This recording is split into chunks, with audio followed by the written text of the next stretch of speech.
வீட்டில் சஞ்சீவுக்கு உடம்பு சரியில்லை, ஒரு குட்டி ஃப்ராக்சர் ஆயிடுச்சு. நிறைய மெடிசன் எடுத்துக்கிறவங்களுக்கு வந்து ஏற்கனவே வயிறு வந்து புண்ணாக இருக்கும். அதில் போயிட்டு நம்ம நிறைய மசாலா காரம்லாம் சேர்த்தோம்னா அது நல்லது இல்லை. என்னோட இதில் என்ன சேர்த்தா நல்லாயிருக்கும் நான் கொஞ்சம் ஆராய்ச்சி பண்ணி நான் வந்து இந்த ரெசிபியை நான் உங்களுக்கு ஷேர் பண்ண போகிறேன். ஸோ கண்டிப்பாக அந்த நான் எக்ஸ்ட்ராவாக ஆட் பண்ணுறது கூட உடம்புக்கு ரொம்ப நல்லது தான். இனிமேல் உடம்ப நார்மலாக எல்லாமே இருக்கிற மாதிரி ஃபுட்டு சாப்பிடணும். ஆனால் குவான்டிட்டி கம்மியாக சாப்பிட்டா ஹெல்த்தியாக இருக்கலாம்.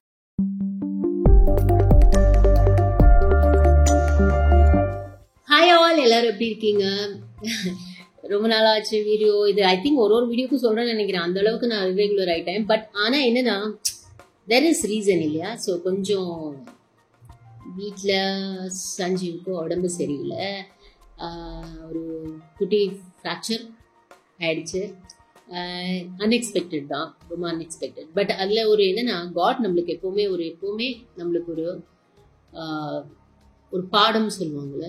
ஒரு விஷயமும் நீங்கள் இப்படி இருக்கணும் லைஃப் வந்து பார்த்துக்கணும், உடம்பை நல்லா பார்த்துக்கணும் அப்படிங்கிறது ஒரு பாடமாக இருந்தது. என்னன்னா அவர் எப்போவுமே ரொம்ப ஹெல்த் கான்ஷியஸ் தான். ஆனால் நம்ம ஜென்ரலாக ஒரு பிளட் டெஸ்ட் எடுத்தோம்னா பேசிக்காக சுகர் பார்ப்போம், கொலஸ்ட்ரால் பார்ப்போம், மேக்ஸிமம் ஹீமோக்ளோபின் தான் பார்ப்போம் இல்லை. இப்போ பார்த்தீங்கன்னா அவருக்கு மற்ற எல்லாமே நம்ம பார்க்கணும். லைக் உடம்புல வந்து சோடியம், பொட்டாசியம், அதர் விஷயங்கள், அயர்ன், ஹீமோக்ளோபின் எல்லாமே இப்போ ஒன்று கம்மியாச்சுன்னா மற்ற எல்லாமே கம்மியாகுது. அந்த மாதிரி தான் அவருக்கு ஆயிடுச்சு. ஸோ ஹீமோக்ளோபின் ரொம்ப கம்மியாக இருக்குது அப்படின்னு. ஸோ நான் ரொம்ப அப்படி கொஞ்சம் என்ன பண்ணுறது, அதுவும் ஸ்ட்ரெஸ் என்னன்னா ஷூட்டிங் உடனே ஆரம்பிச்சாச்சு.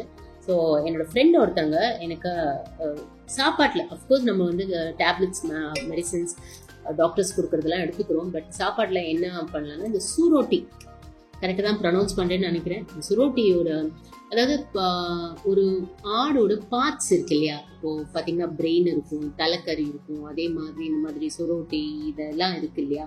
ஸோ இதெல்லாம் ரொம்ப அதுக்கான தனிப்பட்ட அது ஒரு நல்ல விஷயங்கள் இருக்குது. ஜென்ரலாக அந்த வெறும் அந்த சதையில் இருக்கிறத விட உங்களுக்கு அந்த கால், போன்ஸ் இருக்குது, அதெல்லாம் வச்சு நல்ல விஷயங்கள் இந்த சுரோட்டியில் பார்த்தீங்கன்னா நிறைய அந்த பிளட் பாடியில் ஊறும்.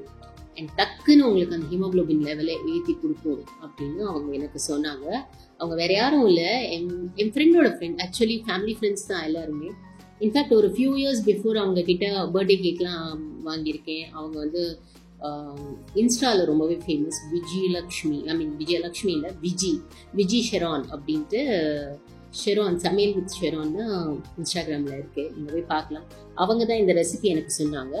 ஆனால் அவங்க என்ன சொன்னாங்கன்னா இந்த பார்ட்ஸ் இப்போது சமைக்கும் போதுமே அதுக்குன்னு ஒரு நார்மல் மட்டன் சாப்பிட்ற மாதிரி இருக்காது, கொஞ்சம் இதுக்கு சவுக்குன்னு இருக்கும், டேஸ்ட் வந்து இதாக இருக்கும். ஸோ நிறைய ஃப்ளேவர்ஸ் போடணும், நிறைய காரம் போடணும் அப்படின்னு சொன்னாங்க. அண்ட் அஃப்கோர்ஸ் சஞ்சீவுக்கு வந்து உடம்பு சரியில்லை, இந்த மாதிரி நிறைய மெடிசன் எடுத்துக்கிறவங்களுக்கு வந்து ஏற்கனவே வயிறு வந்து புண்ணாக இருக்கும். அதில் போயிட்டு நம்ம நிறைய மசாலா காரம்லாம் சேர்த்தோம்னா அது நல்லதில்லை. ஸோ இதுலேயே கொஞ்சம் எக்ஸ்ட்ராவாக நான் என்னோட இதில் என்ன சேர்த்தா நல்லாயிருக்கும் நான் கொஞ்சம் ஆராய்ச்சி பண்ணி நான் வந்து இந்த ரெசிபியை நான் உங்களுக்கு ஷேர் பண்ண போகிறேன். ஸோ கண்டிப்பாக நான் எக்ஸ்ட்ராவாக ஆட் பண்ணுறது கூட உடம்புக்கு ரொம்ப நல்லது தான். இது எப்படி வந்து அயர்ன் அண்ட் உங்களுக்கு மினரல்ஸ் எல்லாம் ரொம்ப நிறைய இருக்கோ அதே மாதிரி நான் ஆட் பண்ணுற விஷயத்துலையும் உடம்புக்கு ரொம்பவே டக்குன்னு நல்லது. உடம்புல வந்து ஆக்சிஜன் லெவலை இன்க்ரீஸ் பண்ணி கொடுக்கும். அது வெறுமே பிளெயினாக நம்ம சாப்பிடும்போது, நான் வேறு எதை பற்றியும் சொல்லலைங்க. தேங்காய் பால் பார்த்தீங்கன்னா உங்களுக்கு ஜென்ரலாக அந்த கோவிட் டைமில் கூட பார்த்தீங்கன்னா தேங்காய் பாலில் ஒரு கிராம்பு போட்டு நம்ம அந்த தேங்காய் பால் சாப்பிட்டோம்னா அதில் ஆக்சிஜன் லெவல் ஜாஸ்தின்னு சொல்லுவாங்க. ஸோ இதெல்லாம் இந்த தேங்காய் பால் வந்து நம்ம ஃபுட்டில் கலக்கும் போது அதோட டேஸ்ட் இன்னும் கொஞ்சம் யம்மியாக இருக்கும், கொஞ்சம் காஸ்ட்லி டேஸ்டாக இருக்கும் அப்படிதான் சொல்லணும். அந்த மாதிரி தேங்காய் பாலோட அந்த ஸ்பெஷல் டேஸ்டோட அண்ட் அந்த ஸ்பைசஸோட அந்த காரத்தன்மை கொஞ்சம் அடக்கும். ஸோ இதெல்லாம் கலந்துனால நான் அதுவும் சேர்க்க போகிறேன். ப்ளஸ் எக்ஸ்ட்ராவாக இஞ்சியும் பூண்டையும் நறுக்கி போட போகிறேன். ஸோ நறுக்கி போடும்போது இஞ்சி பூண்டு பேஸ்ட்டாக இல்லாமல் நீங்கள் நறுக்கி போடும்போது அதோட ஃப்ளேவரே வேறு மாதிரி, ப்ளஸ் உடம்புல அதோட பங்கும் நல்லது. ஸோ இதெல்லாம் சேர்த்து நான் இந்த ரெசிபி உங்களோட ஷேர் பண்ண போகிறேன். ஸோ உடம்புக்கு ரொம்ப நல்லதுங்க. காஷன், இனிமேல் உடம்ப நார்மலாக எல்லாமே இருக்கிற மாதிரி ஃபுட்டு சாப்பிடணும். ஆனால் குவான்டிட்டி கம்மியாக சாப்பிட்டா ஹெல்த்தியாக இருக்கலாம் என்னை பொறுத்த வரைக்கும். ஸோ வாங்க இன்க்ரீடியன்ட் பார்த்துக்கலாம். இப்போ அதுக்கான மசாலாவை முதல் ரெடி பண்ணிடலாம். நல்ல 2 ஸ்பூன் ஜீரகம் அண்ட் பெப்பர் 2 ஸ்பூன்,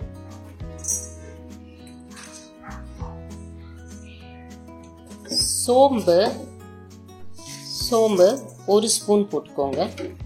கூடவே கொஞ்சம் கருவேப்பிலை, அப்புறம் பட்டை, கிராம்பு ஒரு 4.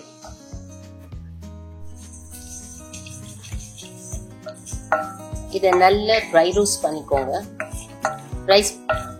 ரோஸ்ட் பண்ணிட்டு நல்லா கருவேப்பிலை நல்லா பிளாக் ஆகணும், அது வரைக்கும் ட்ரை ரோஸ்ட் பண்ணுங்க.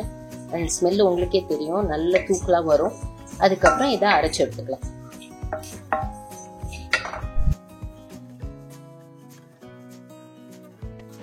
இதுதாங்க சுவரொட்டி. இதில் பார்த்தீங்கன்னா நல்ல பிளட் இருக்கும். ஸோ நல்லா வாஷ் பண்ணணும். வாஷ் பண்ணி நான் இந்த மாதிரி தண்ணியில் போட்டு வச்சுருக்கேன். இப்போது ஒரு பாண்ட்லியில் நல்ல தண்ணி ரொப்பி அதில் கொஞ்சம் மஞ்சத்தூளும் ஆட் பண்ணி அதில் இந்த சுவரொட்டியை ஒரு 20 மினிட்ஸ் வேக வைக்க போகிறோம். மூடி வச்சு வேக வச்சா நல்லா ஹார்ட் ஆகிடுங்க. கொஞ்சம் கல்லுப்பு அதில் போட்டு வேக வச்சுக்கலாம்.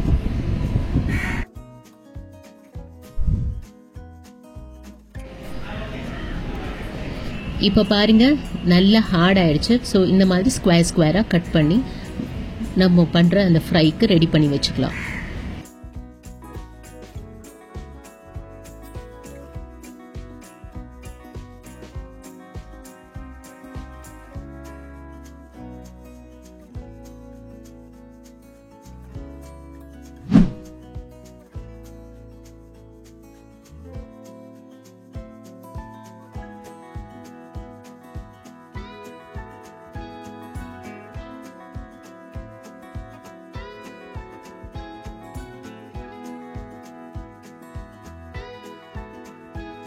ஸோ எண்ணெய் நல்லா காஞ்சதுக்கு அப்புறமா நான் கிட்டத்தட்ட ஒரு 25 சின்ன வெங்காயம் கட் பண்ணி வச்சிருக்கேன். அதை இதில் போட்டுருங்க.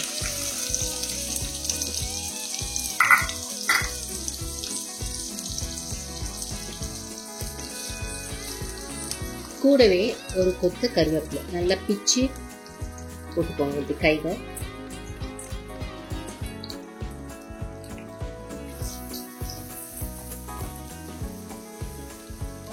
இப்போ நான் சொன்ன மாதிரி எக்ஸ்ட்ரா இன்க்ரீடியன்ட் இதுதான்.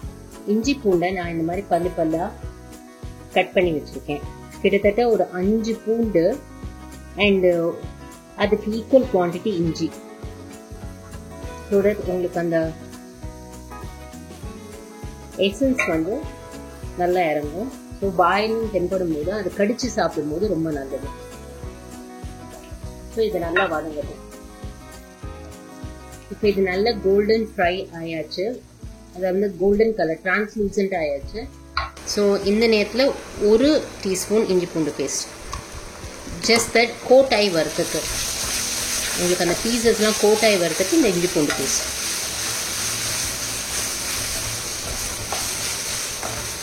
நல்லா அந்த நல்லெண்ணெய் ப்ளஸ் இஞ்சி பூண்டு பேஸ்ட்டு அண்ட் கருவேப்பிலை இதெல்லாம் சேர்ந்து நல்ல ஒரு அரோமா கிடைக்கும் உங்களுக்கு இப்போவே இந்த வதங்கும் போதே. இப்போ இது நல்லா வதங்கும் போதே நல்லா 1 ஸ்பூன் மல்லித்தூள், தனியாத்தூள்னும் சொல்லலாம், மல்லித்தூள்னும் சொல்லலாம். ஸோ 1 ஸ்பூன் மல்லித்தூள், 1/2 ஸ்பூன் மஞ்சள் தூள், அப்புறம் அரைச்சி வச்சிருக்கிற அந்த பவுடர். இப்போ பார்த்தீங்கன்னா இந்த மசாலாஸ்லாம் ஒன்று சேர்ந்துருச்சு. ஸோ இந்த நேரத்தில் நம்ம கட் பண்ணி வச்சிருக்கிற இந்த சுரோட்டி, ஐயோ இது ப்ரொனவுன்ஸ் பண்ணுறது ஒரு பெரும்பாடாக இருக்குங்க எனக்கு. ஸோ அப்படியே இதில் ஆட் பண்ணிட வேண்டியதான். நல்ல இந்த மசாலாவோட கலந்து விட்டுருங்க. லேசாக உப்பு போட்டு தான் வேக வச்சிருக்கோம். ஸோ இப்போ உப்பு கலக்க வேண்டாம், நம்ம ஃபைனல் ஸ்டேஜில் உப்பு கலந்துக்கலாம். இது கொஞ்சம் லேசாக இந்த ஃப்ரை ஆகட்டும். ஸோ ஒரு 5 மினிட்ஸ் இப்படியே இந்த வதக்குங்க.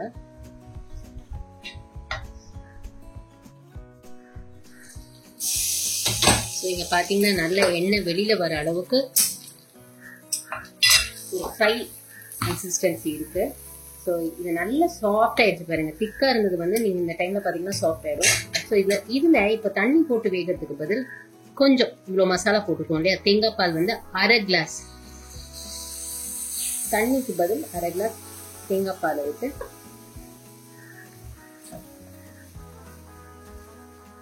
பண்ணீங்கன்னா இந்த தண்ணியில சிம்மில் வச்சு ஒரு 5 மினிட்ஸ் பண்ணா போதும். அழகா வெந்து சாஃப்டா வந்துடும். ஓகே, தேங்காய் பால் நல்லா இதாயிடுச்சு பாருங்க. இப்போ கடைசி இல்லையா, ஸோ இப்போ நீங்க உப்பு போட்டீங்கன்னா அந்த உப்போட சத்து அப்படியே இறங்கும். ஸோ நம்ம ஏற்கனவே உப்பு போட்டதுனால ஒரு 1/2 டீஸ்பூன் 1/4 டீஸ்பூன் உப்பு ஆட் பண்ணிட்டு, தேவையான அளவு உப்பு ஆட் பண்ணிட்டு இந்த எல்லாமே ஒன்று சேர்ந்து வந்துருச்சு. அவ்வளோதான், உங்களோட டிஷ் ரெடி. இது மேலே அந்த ஃப்ளேவர், அந்த வாசனைக்காக கருவேப்பிலை நல்லா பிச்சு போட்டுட்டு அடுப்பை ஆஃப் பண்ணிட்டு அந்த கருவேப்பிலை இதை இறங்குறதுக்காக அப்படியே மூடி வைங்க. ஸோ 2 மினிட்ஸில் உங்களுக்கு அந்த கருவேப்பிலோட ஸ்மெல் அரோமா அப்படியே இறங்கிடும். சூப்பராக வந்திருக்கும்.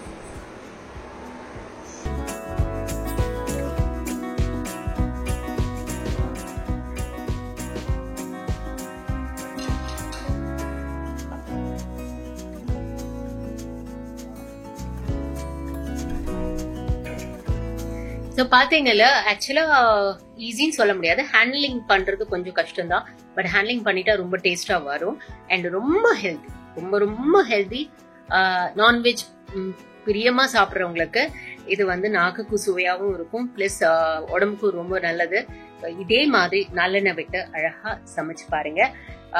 ரெசிபி சூப்பராக வந்துச்சுன்னா என்னோட கமெண்ட்ஸை ஷேர் பண்ணுங்க. கூடவே விஜய் ஷரானுக்கு ஒரு தேங்க் போடுங்க. Okay, thank you so much for viewing. Keep smiling and be positive. பாத்தீங்களா, லைஃப்ல பாசிட்டிவா இருந்தா எதை வேணா கடந்து வரலாம். ஓகேங்களா, குட் டே.